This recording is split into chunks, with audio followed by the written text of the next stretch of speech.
नमस्कार छात्रों यहाँ प्रश्नावली 2.1 है, जिसके चैप्टर का नाम है एक चर वाले रैखिक समीकरण।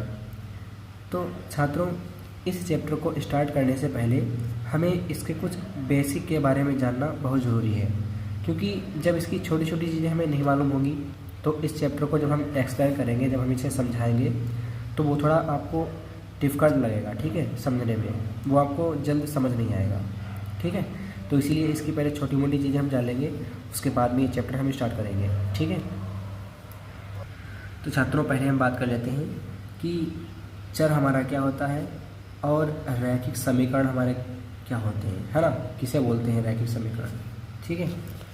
तो चर की अगर हम बात करें तो जैसे मान लीजिए हमारा क्वेश्चन दिया गया है 4x, ठीक है, और माइनस का 3y प्लस 9x, ठीक है, कुछ इस टाइप से दिया गया है। तो इसमें जो a से लेकर z तक के कोई भी हमारे अक्षर होंगे वो सारे अक्षर क्या होंगे, चर बोले जाएंगे, ठीक है। a से लेकर z तक कोई भी हमारा अक्षर होता है वो सारे हमारे क्या होते हैं, चर होते हैं, ठीक है। यहाँ पर x हमारा चर है, y हमारा चर है, x हमारा चर है, ठीक है। और जो इनके साथ में होते हैं अंक, जैसे इसके साथ में 4 है तो 4, 3 और ये 9, ये हमारे क्या है, अचर, ठीक है। इन अंकों को अचर बोलते हैं, ठीक है। तो ये तो क्लियर हो गया कि चर और अचर क्या होते हैं। अब हम बात कर लेते हैं कि रैखिक समीकरण किसे बोलते हैं, ठीक है। तो पहले हम देखेंगे कि समीकरण किसे बोलते हैं। तो जिस भी क्वेश्चन में इक्वल टू का साइन लगा होगा, ठीक है, और उसके बाद में कुछ भी लिखा हुआ होगा, जैसे 2z मान लीजिए यहाँ पे, ठीक है, तो ये एक समीकरण हो गया, ठीक है। इक्वल टू का साइन लग गया, इक्वल टू का साइन जिसमें भी होगा वो हमारा एक समीकरण बन जाएगा, ठीक है। तो ये चलिए एक समीकरण बन गया, लेकिन ये किस टाइप का समीकरण है, ये रैखिक समीकरण है या कोई अदर टाइप का ये समीकरण है ना। यहाँ पर एक चीज़ आप नोटिस कर लीजिए, यहाँ पर हमारे 3 चर आ रहे हैं अलग अलग, ठीक है। यहाँ पर x है, यहाँ पर y है, यहाँ पर z है, ठीक है, कुछ इस टाइप से। तो ये एक रैखिक समीकरण नहीं हो पाएगा, ठीक है। ये भी एक रैखिक समीकरण नहीं है, क्योंकि यहाँ पर चर हमारे अलग अलग दिए हैं ना। चर हमारा एक रैखिक समीकरण हमारे वो होते हैं जिसमें केवल एक ही चर दिया गया हो, ठीक है। एक ही टाइप का चर अगर दिया गया होगा तो हम कह सकते हैं कि वह एक रैखिक समीकरण होगा, ठीक है। जैसे एग्जाम्पल के तौर पर यहाँ पर मान लीजिए 3m प्लस 4 इक्वल टू में 4m अपॉन 3 माइनस 1, कुछ भी इस टाइप से दिया गया हो, ठीक है। तो इसमें देखिए हमारे चर कितने दिए गए हैं, एक ही तरह का चर दिया गया है, ठीक है। यहाँ पर भी m है और यहाँ पर भी m है, कहीं इसमें कोई दूसरा चर नहीं है, ठीक है, y z ऐसा कुछ, है ना। तो जिसमें एक ही तरह के चर हों, ठीक है, तो वो हमारा होगा रैखिक समीकरण। तो ये एक है रैखिक समीकरण, ठीक है। अब हम बात करते हैं कुछ बेसिक के बारे में इसके। जैसे मान लीजिए यहाँ पर 3, ठीक है, x प्लस 9x है, ठीक है। तो क्या हम 3 और 9 को जोड़ सकते हैं? तो आंसर है यस। हम सबसे पहले ये चेक करते हैं कि चर बराबर है या नहीं। यहाँ पर हमारा कितना चर है, सिर्फ एक ही बना हुआ है x, ठीक है। यहाँ पर भी हमारा एक ही x है। तो जब चर हमारे बराबर हैं, ठीक है, तो हम 9 और 3 को जोड़ देंगे, ठीक है।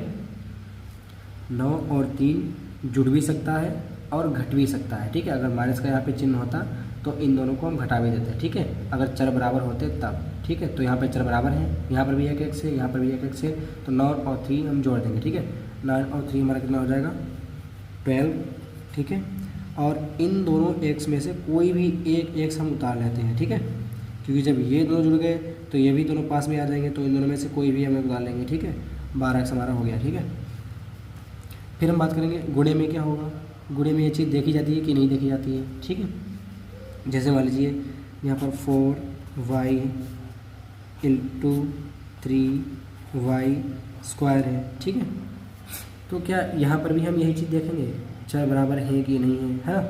तो इन चीज़ों में यानी मल्टीप्लाई में और डिवीज़न में, ठीक है, यानी भाग में, ये चीज़ें नहीं देखी जाती हैं, ठीक है। चरों को नहीं देखा जाता है, चर बराबर होंगे या अन्यथा नहीं होंगे, इससे कोई फ़र्क नहीं पड़ेगा, ठीक है। इनकी हम डायरेक्ट गुणा कर सकते हैं। तो 4 और 3 की हम मल्टीप्लाई कर देंगे, 4 3 हमारा आ जाएगा 12, ठीक है। और बाई स्क्वायर, देखो गुणे में क्या करते हैं हम, मल्टीप्लाई में चरों को जोड़ देते हैं, ठीक है। अचरों की मल्टीप्लाई होगी तो 4 और 3 की हमने मल्टीप्लाई कर दी, और जो चर होंगे, ठीक है, उनको हम जोड़ देंगे। यहाँ पर हमारे बाई कितने हैं, 1 ही है, यहाँ पर हमारे बाई कितने हैं, 2, तो टोटल हमारे बाई कितने हो गए, 3, ठीक है। तो बाई टोटल हमारे कितने हो गए, 3, ठीक है। यही हमारा आंसर है, ठीक है। चलिए इसी तरह का एक एग्जांपल और समझा देते हैं ताकि आपको बिल्कुल क्लियर हो जाए, ठीक है। जैसे मान लीजिए 3my² z और n⁴, ठीक है, मल्टीप्लाई बाई 4z और x², ठीक है। अब देख लीजिए यहाँ पर हमारे, देखो मल्टीप्लाई में हम कुछ भी नहीं देखते हैं, ठीक है, चरों को नहीं देखा जाता है, ठीक है, डायरेक्ट हम मल्टीप्लाई कर सकते हैं। तो 4 और 3 की मल्टीप्लाई हो जाएगी, तो 4 3 12 हमारा हो जाएगा। अब हम चेक करेंगे एक एक करके कि चर कितने हैं हमारे टोटल, ठीक है, हर चर कितने कितने दिए गए हैं, ठीक है। तो जैसे अगर हम बात करें m की, तो यहाँ पर हमारा m अकेला है, ठीक है, और कहीं m हमारा दिया गया है, नहीं दिया गया है, ठीक है। तो m हमारा अकेला है तो वो तो हमारा m सेम रहेगा ही, ठीक है। और उसके बाद में देखेंगे हम बाई यहाँ पर कितने हैं, 2, और इधर हमारे बाई कितने हैं, 1 ही है, ठीक है। तो 1 बाई यहाँ पर है, 2 बाई यहाँ पर है, तो टोटल हमारे बाई कितने हो गए, 3, ठीक है। फिर उसके बाद में जेड हमारा यहाँ पर 1 है, इधर हमारे कितने हैं जेड, 1 ही है, ठीक है। तो टोटल जेड हमारे कितने हो गए, 2, है ना। एन हमारे यहाँ पर कितना है, 6, यहाँ पर एन कितना है, दिया ही नहीं गया है ना। तो कुल एन हमारे कितने हैं, 6 ही हैं, ठीक है। अब क्या बचा, अब कोई बचा है, यहाँ पर हमारा x बचा है, ठीक है। तो x हमारे कितने हैं, 2, इधर तो है ही नहीं, तो x हमारे कितने हैं, तो कुल 2, ठीक है। तो बस यही हमारा आंसर हो गया, ठीक है। मल्टीप्लाई में यही चीज़ देखी जाती है, ठीक है। तो क्या हम इन्हें भी घटा सकते हैं या जोड़ सकते हैं, क्योंकि यहाँ पर भी एक ही चर है, यहाँ पर भी हमारा एक ही चर है, ठीक है। तो इनको हम नहीं घटा पाएंगे, क्यों, क्योंकि ये एक रैखिक समीकरण है ही नहीं। हमने कहा था कि रैखिक समीकरण हमारे वो होते हैं जिसमें एक ही तरह का चर हो, यहाँ पर x है तो यहाँ पर भी x होना चाहिए था, है ना। स्टार्टिंग से पहले हमने यही बताया था। जैसे यहाँ पर देखिए, यहाँ पर चर हमारे दिए गए हैं, वो भी एक जैसे दिए गए हैं, तो ये है रैखिक समीकरण, ठीक है। ये रैखिक समीकरण नहीं था, क्योंकि इसमें y दिया था, x भी दिया था, z भी दिया था, है ना, बहुत से टाइप के इसमें चर दिए गए थे, है ना। तो ये रैखिक समीकरण नहीं है, ठीक। तो जब ये रैखिक समीकरण नहीं है तो इन्हें हम जोड़ घटा भी नहीं सकते, ठीक है। उसके लिए चर बराबर होने चाहिए, यहाँ पर x है तो यहाँ पर भी x होना चाहिए, ठीक है।